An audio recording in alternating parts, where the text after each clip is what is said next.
Sectas heréticas, clase 4, audio 4. Sigamos ahora mencionando qué es lo que ellos creen acerca de Jesucristo.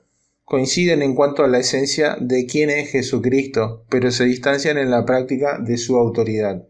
Acerca de quién es, sí, pero acerca de quién tiene la autoridad, ellos se alejan.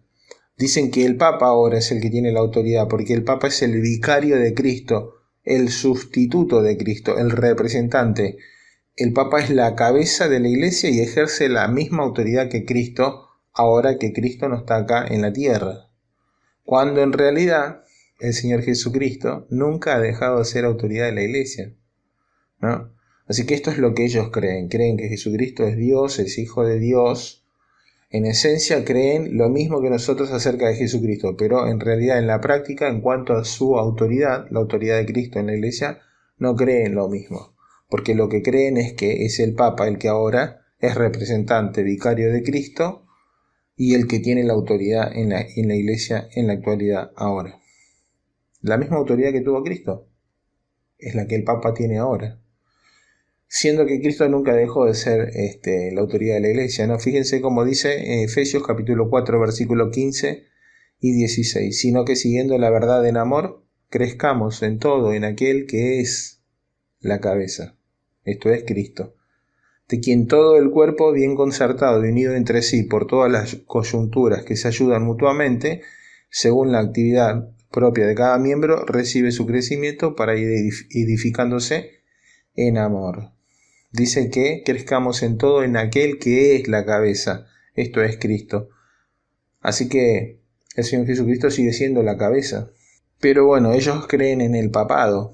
Y el papado fue establecido a través de una mala interpretación de Mateo, en el capítulo 16 y en el versículo 18, cuando dice: y yo también te digo que tú eres Pedro, y sobre esta roca edificaré mi iglesia, y las puertas del Hades no prevalecerán contra ella. Ellos dicen que es acá que el Señor Jesucristo designa al apóstol Pedro como la roca sobre la que sería edificada la iglesia.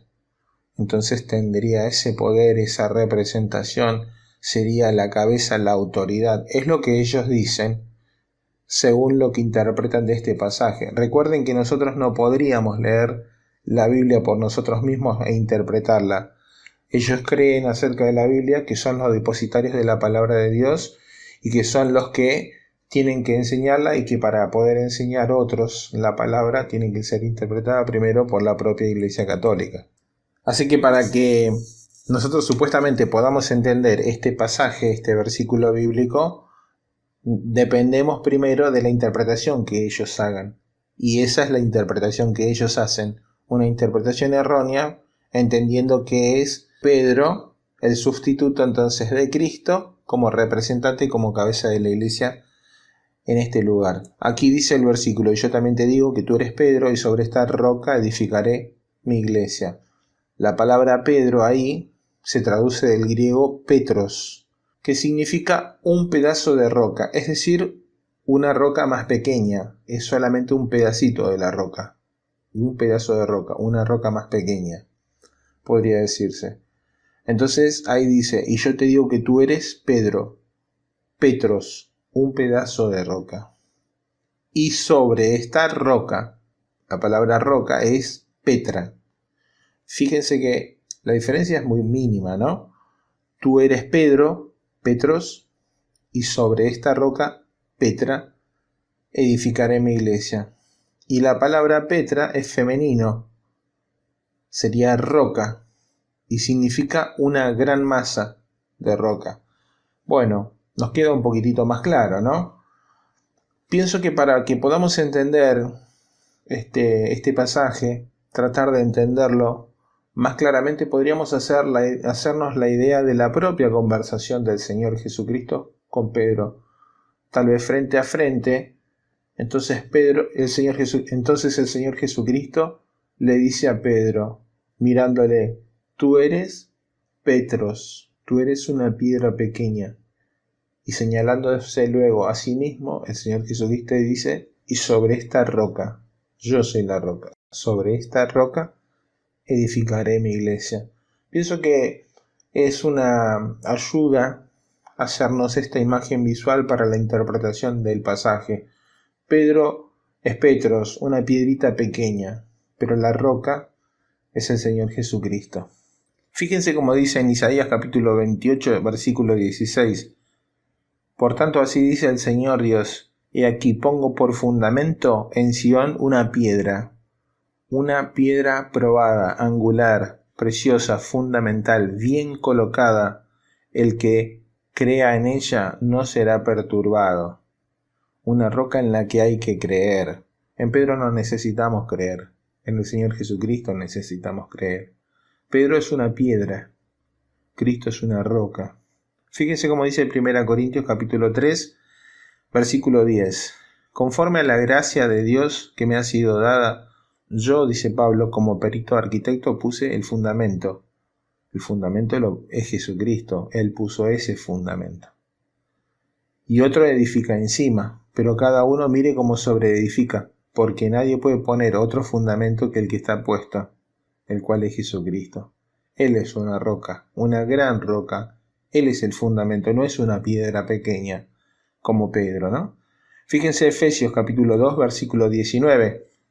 Así que ya no sois extranjeros ni advenedizos, sino conciudadanos de los santos y miembros de la familia de Dios, edificados sobre el fundamento de los apóstoles y profetas, siendo la principal piedra del ángulo Jesucristo mismo. La Iglesia Católica toma a Pedro como el primer papa, basándose en Mateo, en la interpretación que ellos hacen de Mateo y que después nos quieren transferir a nosotros. Pero en ese mismo capítulo 16 de Mateo, el Señor Jesucristo mismo llama a Pedro Satanás. ¿Cómo es posible, no? Porque si Pedro va a tener la misma jerarquía, la misma autoridad, casi la misma esencia que el propio Señor Jesucristo, estando acá en la tierra como futuro papa, ¿cómo es posible que le llame Satanás, no? Fíjense cómo dice Mateo en el capítulo 16, versículo 21. Desde entonces comenzó Jesús a declarar a sus discípulos que le era necesario ir a Jerusalén y padecer mucho de los ancianos y de los principales sacerdotes y de los escribas, y ser muerto y resucitar al tercer día.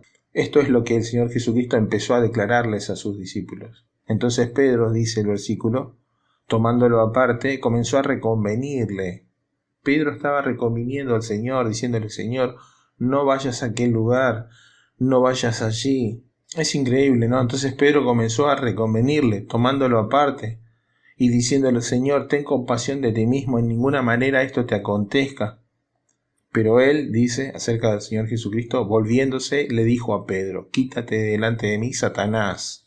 Me eres tropiezo porque no pones la mira en las cosas de Dios, sino en las de los hombres. Ese es Pedro.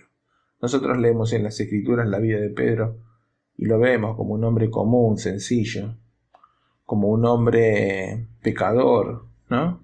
Pero ellos le dan una jerarquía, le dan un estatus igual al del Señor Jesucristo, cabeza y autoridad de la Iglesia. Esa es la interpretación que ellos hacen de la Biblia, de este pasaje bíblico, y la que quieren entregarnos a nosotros para que nosotros la creamos. Pero hemos visto varios pasajes aquí que nos señalan claramente que la roca es Cristo, una roca en la que hay que creer, o una roca que no puede ser cambiada, que no puede ser sustituida por otra roca. Y vimos que Pedro es una piedra pequeña, ¿no? Además consideremos las propias palabras del apóstol Pedro, qué es lo que él decía. Fíjense, Pedro mismo se consideraba como uno más, como un anciano, no como un jefe supremo, como un vicario, como un representante, como un sustituto del Señor Jesucristo, como la autoridad de la Iglesia. Fíjense lo que él dice en 1 Pedro capítulo 5, versículo 1. Ruego a los ancianos que están entre vosotros, yo ancianos también con ellos y testigo de los padecimientos de Cristo. Él dice que es anciano junto con ellos, no dice que tiene una jerarquía superior, que es representante de Cristo, que es la autoridad máxima, el jefe supremo. No, yo también anciano con ellos, dice.